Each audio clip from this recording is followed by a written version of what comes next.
ඒක දැනෙන විදිය වෙන එකක් ඈ. ඒක කියන්න බෑ ළමයි. ඒ කියන්නේ දැන් මම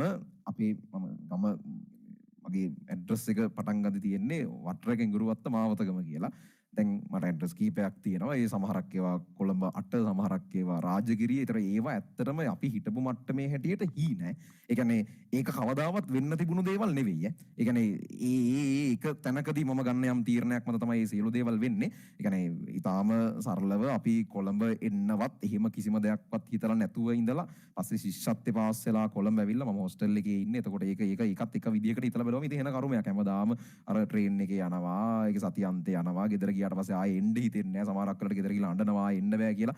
ආයෙ ඉතින් ඉරිදා හවසට ට්‍රේන් එකේ අම්මලත් එක්ක මෙහෙ එනවා. සමහරක් වෙලාවට රෙදි ටික හොද ගන්න මේ පොඩි වයසේ ඉඳන් එහෙම කරගෙන ඉතින් ඒකෙත් වෙන කට්ටක් කාලා තියෙනවා. ඊට පස්සේ ඒක ඉවර වෙලා අපේ ගෙවල් වලින් අන්තිමට මල්ලි ශිෂ්‍යත්වෙන් කොළඹට ආවට පස්සේ අපේ ගෙවල් වලින් අම්මයි තාත්තයි ටීචර්ස්ලා ඒගොල්ලෝ ට්‍රාන්ස්ෆර් හදාගෙන මෙහෙට එනවා. මෙහෙ ඇවිල්ලා අපි මුලින්ම ඉන්නේ මේ ඉඩමක් අපිට හම්බෙනවා. ඒක පර්චස් අරක ඉඩමක්. ඒක තනිකර වගුරු බිමක්. ඒ වගුරු බිමේ වතුරෙන් උඩට එන්න හදපු පොඩි මේ ඔය ගේ කෑල්ලක් වගේ තියෙනවා. ඒක තනි සාලේ ඒකට අල්ලපු ටකරන් වලින් ආපු කුස්සියකුයි. ඕකේ තමයි අපි සියලු දෙනා ඉන්නේ. අපේ පවුලේ හැම දෙනාම ඉන්නේ. තව එක කාමරයක් තිබුණා. කාමරේ මේ සාලේ කුස්සියයි ඒවත් ඔක්කොම මේ බිත්තිවත් මොකුත් නැති හරියමං වහලයක් නැති ටකරන් වලින් ආපු කුස්සියක් තියෙන. එහෙම මොකද අරහේ ඉඳන් එකපාර කොළඹ ඇවිල්ලා ඒ තියෙන සියලු දේ අතහැරලා මෙහි එහෙම ලොකු දෙයක් එකපාර කරගන්න බෑ. ඊට පස්සේ ඉතින් ටික ඒකත් පැත්තකින් හදාගෙන අරහෙන් මෙහෙන් ගිහිල්ලා මම කොහොම හරි ඔය අතර A level කරනවා. මම A level වල දානවා. ඊටාම හොඳ මට්ටමේ රිසල්ට් එකක්. එතනින් පස්සේ මම කොළඹ මෙඩිකල් ෆැකල්ටි එකට සිලෙක්ට් වෙනවා. එතනින් ඉස්සරහට ලයිෆ් එක සම්පූර්ණයෙන් වෙනස් වෙනවා. හරි. කැම්පස් ගියාට පස්සේ මම කැම්පස් එකේ වැඩත් එක්ක තීරණයක් ගන්නවා. මම ඊළඟ අවුරුදු 5 හෝ 6 මට වෙන්න පුළුවන් උපරිම මට්ටමට මහන්සි වෙනවා කියලා. සහ මම ඒක හිතන විදිහට කරනවා. මට මගේ ජීවිතයේ අන්තිම අවුරුදු 5ට 6ට හම්බෙලා තියෙන ඕනම මිනිස්සෙකුට වඩා මම මහන්සි වෙලා තියෙනවා. සහ ඕනම මිනිස්සෙකුට වඩා මට හරි ගිහිල්ලා තියෙනවා. හරි. ඒක තමයි කතන්දරේ. මේ දෙකක් නෙවෙයි, දෙක එකක්. හැබැයි මේ මහන්සිය සීමිතයි. හරිද? මේ මහන්සිය ලේසි පහසු එකක් නෙවෙයි. ඒක මාර අමාරුයි. ඒක කරන වෙලාවේ ඒක අතහැරලා දාන්න හිතන අවස්ථා ඕන තරම් ඇති. හැබැයි අන්තිමේට ඒක ඉවර කරලා පිටිපස්ස හැරලා බැලුවහම ඒ දැනෙන සැහැල්ලුව සහනය වෙන ලෙවල් එකක තියෙන. කියන්නේ අම්මලා තාත්තලාට එයාලා රස්සා වලින් එයාලට කැමති නම් අයින් වෙන්න කියලා දෙන්නම අයින් වුණා.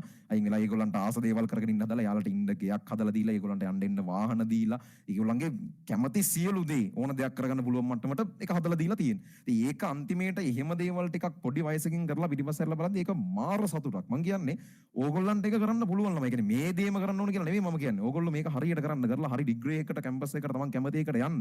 ඒ යන ගමන් තමන්ගේ පැෂන් එක තියෙන මොකක් හරි දේවල් ඇති. එක දේවල් පුළුවන් ළමයි ඊට අදාළ තව මොකක් හරි දේකුත් පාර්ට් ටයිම් කරගෙන යන්න කැම්පස් යන ළමයි ගොඩක් එහෙම ඒවා කරනවා. ඕගොල්ලෝ කැම්පස් ගියාට පස්සේ මේ අම්මලාගේ තාත්තලාගෙන් කකා ඉන්න ඕනේ නැහැ. ඔයාලට හම්බ කරගෙන ඕන නම් අම්මලාට තාත්තලාට කණ්ඩායම් දෙන්න පුළුවන් ඩිග්‍රී එකක් කරන ගමන්. එහෙම කරන ළමයි ඕන තරම් ඉන්නවා. හරි. ඒක ගෑන් ළමයිද පිරිමි ළමයිද කියලා නෑ. තමන්ට දක්ෂ. දැන් මේ ඔන්ලයින් ප්ලැට්ෆෝම් එකේ ඕන තරම් අවස්ථා තියෙනවා. උවමනාව විතරයි ඕනේ හොයලා ඒව කරන්න පුළුවන්. ඒතර මේ තමයි අන්තිමට ඕගොල්ලෝ දෙමව්පියන්ගෙන් යැපෙන්න යන කාලය.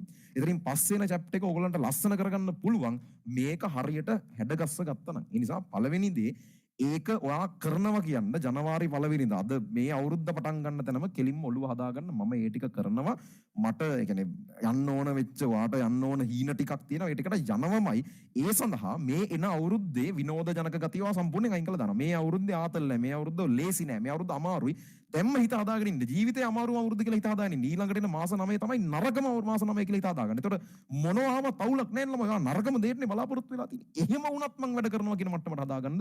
එහෙම කරගෙන යන්න. මොකද වෙන්න දින ඔක්කොම හෙන ගහන්න ඔය කාලෙම තමයි ඈ. වෙන්න දින නරක දේවල් ඔක්කොමත් මේ අවුරුද්දේ තමයි වෙන්නේ. කමන්නේ මොන වුණත් කමන්නේ. කාගෙනම වැඩ කරනවා කියන අවුරුදු 5කට කලින් හිටියේ මේ ගෙදරට යද්දි ගම් වතුරට ඊට කලින් හිටපු මේවට එන්න කලින් දැන් මෙහෙම හලුකොට හිටියට මේවට එන්න කලින් හිටපු ගෙවල් වල වැස්ස දවසට ගෙදරට යන්න තිබ්බේ පාර කොහොමද මේ අඩි පාරකින් මම මේකට වාහනේ ගත්තට පස්සේ වාහනේ මග දාලා යන්නේ මේ ගෙදරට ගන්න බෑ මට තිබ්බ ඒ වාහනයක් ගෙදර ගන්න බැරි ගෙදර තමයි මුලින් හිටියේ කොළඹ ආවට පස්සේ ඊට පස්සේ ඒකේ ගම් වතුරාම වහේ යට වෙනවා ඔක්කොම කරන් උඩට යනවා යන එක අර මඩ කල් තියලා ඒවල චිරි චිරි ගාගෙන එහෙම යන මේ වෙලක්ද කොහෙද ඔය ඒක එයා අඩුවට සෙට් වුණා ඒකින්ද ඒක තමයි ඉන්න පුළුවන් උනේ ඒක කොහොම හරි ඒ ලෙවල් කියලා එකක් තිබ්බා ඒක කරගත්තා ඒකෙන් පස්සේ ඉතින් මේක තමයි ඉතින් හරි ගියා ඒකම හරි ගියා ඔක තමයි උනේ ඒ ලෙවල් එකේ කන්ෆිඩන්ස් එක කියන වෙන ලෙවල් එකක් ළමයි ඒ කියන්නේ සමහරක් කෙනෙක් කිසිම දෙයක් නැති කෙනෙකුට නෑ මටත් මොකක් හරි කරන්න පුළුවන් කියන ඒ විශ්වාසය කියන්නේ ඒ ලෙවල් එකෙන් රිසල්ට් එක විතර නෙමෙයි මම මේ කතා කරන්නේ ඒ රිසල්ට් එක හරි ඒක හොඳ වෙන්න පුළුවන් හැබැයි මේ ඒකෙන් ඩිග්‍රී එකට යන එක හරි ඒ පැත්තේ යන එක කොහොම අමාරු හැබැයි ඊට වඩා ඉතින් යනවා පට්ට ලෙවල් එක කොන්ෆිඩන්ස් එකක්. ඒ කියන්නේ මෙඩිසින් ඉන්නේ යන්න පුළුවන් 105කට 5කට 6කට විතරයි. ඒතර ඔව් මම 95කට එහා එකෙක්නේ. මම කොහේ අද්ද විතර ගමක කැලෑවක මෙලෝ දෙයක් නැති දැන් උඹලා දාන ෆොටෝ දිනන ගොබ්බ විදිහට ඔය කරන්න පුළුවන්. හැබැයි මේ අන්තිමේට මටත් තම පුළුවන් නේද? ඒ කියන්නේ මම 95කට ටිකක් එහා වෙන්න මම යමක් කරා නේද? ඒ එන කොන්ෆිඩන්ස් එක ඉතින් ඉස්සරහට වාගේ මුළු ලයිෆ් එකම වෙන්න පුළුවන්. ඒක මාර විදිහට වෙනස් කරනවා. යාගේ අනන්‍යතාවය හදාගන්න ඔයාට ඕන නම් මොකා විශ්වාස කරත් නොකරත් ඔයාට සිද්ධ වෙනවා. ඔයාව විශ්වාස කරලා. ඒක හරි අමාරුයි. ලේසි නෑ. ඒ කවුරුත් ඔයාව විශ්වාස කරන්නේ හැම එකම පුළුවන් කතන්දර ඔක්කොම ටික කියන එහෙම එකක් නේ ඔය තියෙන්නේ. හරි. ඔයාටත් සමහරක් විදිහට තන වැඩක් නෑනේ මම කරන එකෙන් මම මහා කාලකන්ණික් නේ වගේ සමහරුන්ට එහෙම ඒවා එනවා. ඔය සියල්ලම ඔයාට සිද්ධ වෙනවා. කොහොම හරි ඔයාව විශ්වාස කරලා වැඩ කරලා ඔය කියන කාල සීමාවේ ඔයාට කරන්න තියෙන උපරිම නැහිලා. හරි. විශ්වාස කරන ළමයි මේ ඕගොල්ලෝ පහු කරන්නේ ඕගොල්ලෝගේ ජීවිතේ අමාරුම කාලය. අමාරුම කාලයක්. හැබැයි මෙහෙමයි ඔය කාල සීමාව ඒ විදින්න ඕන අමාරුව ඒ කණ්ඩ ඕන කට්ට කෑවේ නැත්තම් ඔයාලට සමහරකට මැරෙනකම් ඔය කට්ට කන්න. අගහිමකින් වැඩ ගන්න. මහන්සි වෙලා වැඩ ගන්න. කැපකිරීමකින් වැඩ කරන නිදිමත බඩගින්න වගේ පොඩි දේවල් හරි මිනිසුත් එක්ක තියෙන ඉමෝෂන්ස් හරි තරහ කේන්ති වගේ දේවල් හරි වලට ඔයාලගේ ජීවිතේ යන්න තියෙන වෙනස් කරන්න එපා. නැත්නම් පොඩි ආකල් වලට මේ වෙලාවේ ගන්න දෙන පොඩි ආකල් වලට ජීවිතේ යන්න දෙන්න වෙනස් කරන්න එපා. තීරණාත්මක කාල දෙක තුනයි තියෙන්නේ. හැමදාම තීරණාත්මක කාල නැහැ. මේ විභාග කාලේ තීරණාත්මක කාල දෙක තුනයි තියෙන්නේ. ඒ දෙක තුන මහන්සි වෙලා වැඩ ගන්න. ආහ දේවල් නැති කරගෙන බඩට හරියනකම් කියලා ඉන්න මිනිස්සු සෙට් එකක් කියනවා. ඒ මිනිස්සු එහෙම තමන්ගේ තියෙන සියලු දේ නැති කරන ඕගොල්ලෝ වෙනුවෙන් නැහෙනකොට ඔයාලට කිසිම අයිතියක් නැහැ නේ මේ මට වැඩ කරන්න බෑ වගේ මූඩ් එකක් නැහැ අද නිකන් කම්මැලි චාටර් කතානේ. මේක කරන්න ඕනේ කමක් නැත්තම් දෙදෙනින් අම්මයි තාත්තයි දිහා විතරට ඕනකම කම්මේ. අම්මලා තාත්තලා ඒ කාලේ රිසල්ට්ස් කියන්න බැරුව මුණ දුන්නේ නැතුව හැංගි හිටපුව මතක නැද්ද? අර බොරුවට ඒ කාලේ කවදාවත් කතා කරන්නේ නැතිව රිසල්ට්ස් ආපෙරි මතක නැද්ද? එන්න කුණු කතා කියපෙන්නේ නැද්ද? අර අනිත් පැත්තට උත්තර දෙන්න ඕන කියලා හිතාන මුත් කර ගියා ගන්න දෙයක් නැතුව හිර වෙච්ච දැන් නැද්ද? ඒ වගේ දිගටම එහෙමම තියෙනවා. ඒකට දෙන්නේ නැත්නම් අනිත් පැත්තට. හැබැයි හිත ඉන්න එක නවත්තලා පුළුවන්ද දන්නේ නේද? දන්නේ ඉතින් කරලා බලන්න. ඒ කියන්නේ දන්නේ කියන්නේ එහෙම කරලා කරනෙවුන් ඉන්නවා.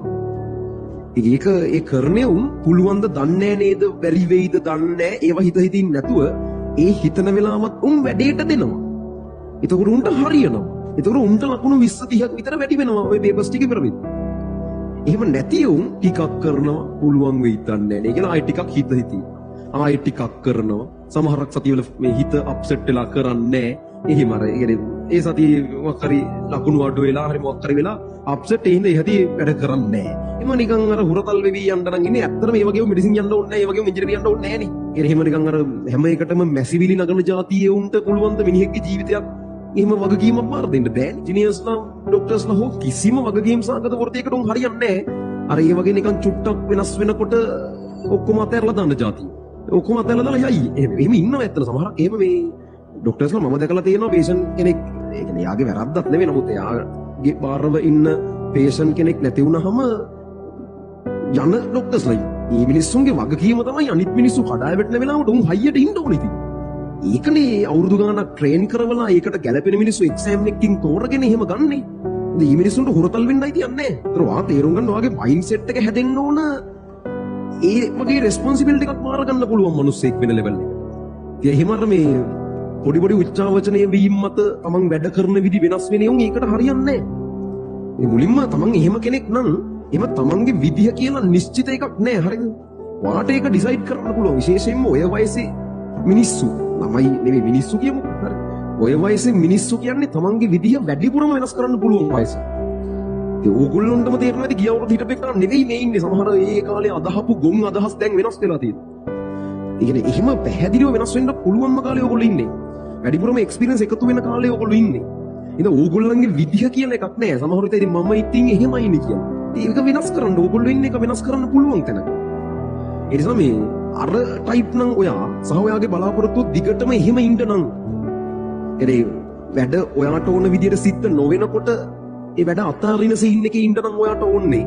එහෙම නැත්නම් ෆුල් අප්සෙට් ගහලා ලෝකෙම එපා වෙලා ඉන්න නම් ඔයාට ඕනේ. ඔයා එහෙම ඉන්න ඔයා අර වගේ දේවල් වලට යන්න එපා.